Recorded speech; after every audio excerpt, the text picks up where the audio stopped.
अस्सलाम वालेकुम जी। मैं एडवोकेट बुरहान ख़ान हूँ और आप मेरा यूट्यूब चैनल और फेसबुक पेज देख रहे हैं। उम्मीद करता हूँ तमाम व्यूअर्स खैर वाफिस से होंगे।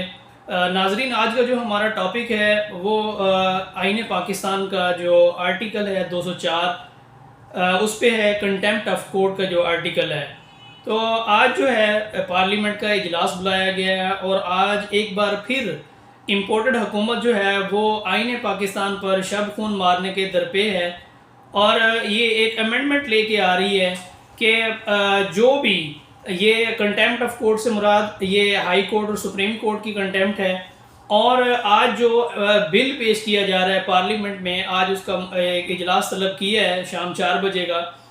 उसमें ये एजेंडा है कि इसके कानून को ही तरमीम कर दिया जाए, इस तरह का कोई आइन और कानून बाकी ना रहे जिससे इनको पिनलाइज किया जा सके, इस इम्पोर्टेड और इस गासिब टोले को जो कि एक इस मुल्क पाकिस्तान के ऊपर मुसल्लत किया है और इम्पोर्ट और हैंडलर्स ने इनको मुसल्लत कराया है।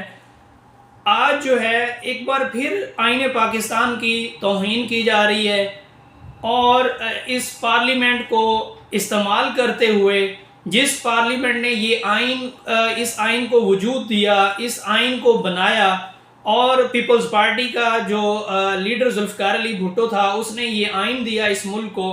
आज उसी की नस्ल जो है, आज उन्हीं के पैरोकार, उन्हीं की पार्टी इस इम्पोर्टेड हुकूमत का हिस्सा है और इसकी काबीना का हिस्सा है। और ये जो अपना मदारी साहब हैं, ये जो इम्पोर्टेड हुकूमत का ये जो एक मुंशी लगाया हुआ है शहबाज शरीफ साहब को, शहबाज शरीफ साहब जब वज़ीर आज़म बने, इनको बनवाया गया, जिस चैनल के थ्रू आया आपके सबके सामने है, तो इनके ऊपर नैब के कवानीन थे। आपके इल्म में होगा कि इन्होंने आते साथ ही नैब कवानीन में तरमीम किया और उसके तहत फिर जो नैब कोर्ट में इनके जो केसेस चल रहे थे, क्योंकि नैब का ला तरमीम हो गया, इसलिए वो जो रेफरेंसेस हैं वो नैब को वापस भिजवा दिए गए। अब जो है एक मज़ीद जो है शब खून मारने की तैयारी की जा रही है और मैंने ये ज़रूरी समझा कि अपने नाजरीन को, अपने व्यूअर्स को इस बारे में भी एजुकेट किया जाए कि आपके मुल्क में क्या हो रहा है, आपके मुल्क के आइन के साथ क्या खिलवाड़ किया जा रहा है।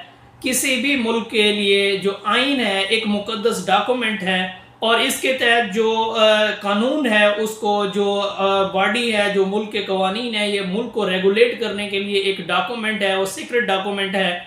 तो इसके तहत पूरा एक मुल्क चलता है इसके तहत। और आज जो है उसी मुल्क में और उसके ये जो 73 का आइन है, इसको आज 204 को स्पेशली तरमीम के लिए एक मसौदा पेश किया जाएगा और इसके तहत फिर से एक घिनौनी साजिश रचाई जा रही है, जिसके तहत जो है जो बिल पेश किया जा रहा है उस बिल के ये नुकात हैं कि ना ये कानून होगा और ना ही अदालतें जो हैं इसको इन्फोर्स करके। आपको पता है कि अगर कोई भी बंदा जो है हाई कोर्ट का और सुप्रीम कोर्ट का आर्डर को डिसओबे करता है तो वो जो है वो डिसक्वालीफाई हो जाता है। तो आज ये अपने इस डिसक्वालिफिकेशन से बचने के लिए आइन को रौंद रहे हैं, आइन को पामाल किया जा रहा है और आइन की धज्जियाँ उड़ाई जा रही हैं। और इस मुल्क में महंगाई का ये आलम है कि 45% है, जो एक साल पहले जो 15 से 20% थी, आज 45% तक जो महंगाई की शरह है वो पहुंच चुकी है। और इन्फ्लेशन का जो रेट है उसका आप इस बात से अंदाज़ा लगाएं कि सुबह एक चीज़ की कीमत अगर 100 रुपये होती है तो शाम को उसी चीज़ की कीमत 150 या 200 हो जाती है। इस मुल्क में आइन और कानून का कोई वजूद बाकी नहीं रहा। इन्होंने इस इम्पोर्टेंट हुकूमत ने इस मुल्क को बनाना रिपब्लिक बनाने जा रहे हैं, बना भी दिया है, बनाने भी जा रहे हैं।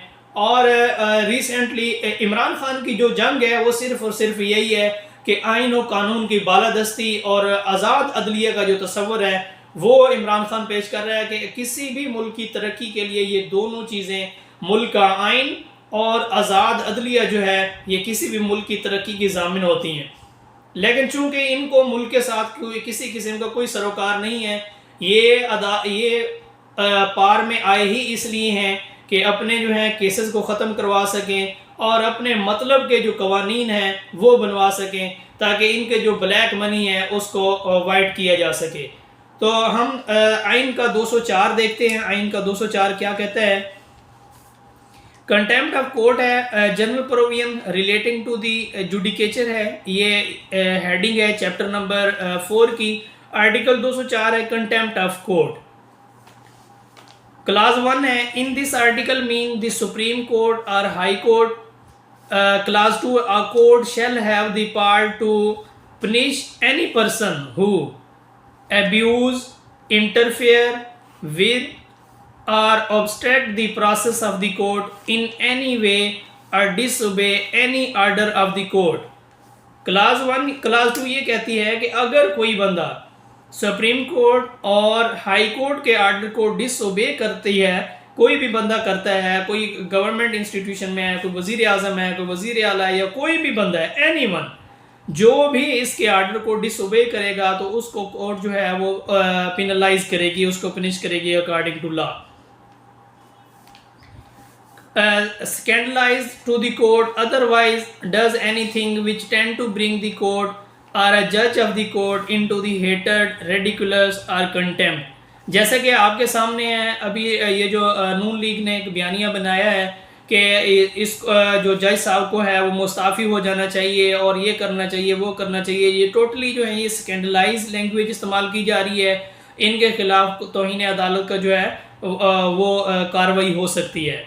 Does anything which tend to prejudice the determination of the matter pending before a court. Court में जो मैटर अभी पेंडिंग है उसके हवाले से आप जो है अपनी राय, और इस तरह की राय जो कंटेम्पशियस उसमें फॉल करे, जो आपकी जो लैंग्वेज है अब्यूजिव लैंग्वेज हो, और कोर्ट को जो है ये डिक्टेट करने की कोशिश करें, उसको इंटरफेयर करने की, उसके मामलात में इंटरफेयर करने की कोशिश करें, तो ऐसे शख्स को पिनलाइज किया जाएगा।